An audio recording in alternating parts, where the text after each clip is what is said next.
Bonjour tout le monde, Parashat Vayekel. Dans un Parashat Vayekel, il y a un verset qui a laissé nos sages réfléchir pendant longtemps.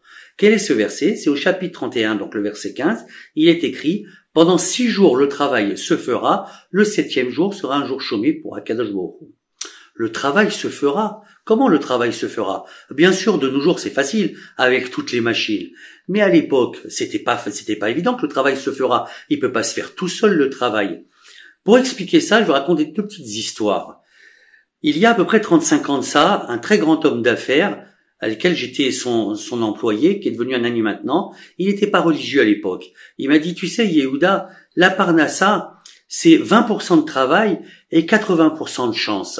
Après avoir réfléchi, il a fait teshuva, il a su que les 80% de chance que c'était Akadosh Baruch Hu. Et vous allez comprendre la suite. La deuxième histoire, tout le monde connaît la chaîne alimentaire. C'est le grand qui mange le petit. Vous allez dans la mer, quand il y a un gros poisson qui veut manger un petit poisson, il le suit et il va l'avaler.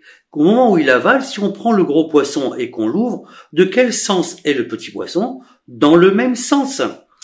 Pas du tout. Quand on ouvre le poisson, le petit poisson qui a été mangé, il est à l'envers. Comment cela se fait-il? Au moment où il allait le manger, il y a un autre poisson qui est arrivé dans sa bouche, et là, il l'a avalé. Qu'est-ce que ça veut dire?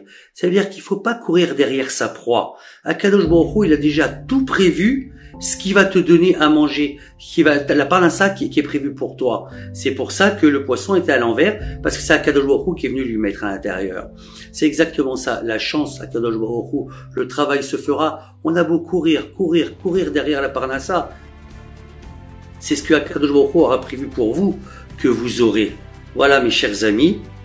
Shabbat Shalom, et je vous aime.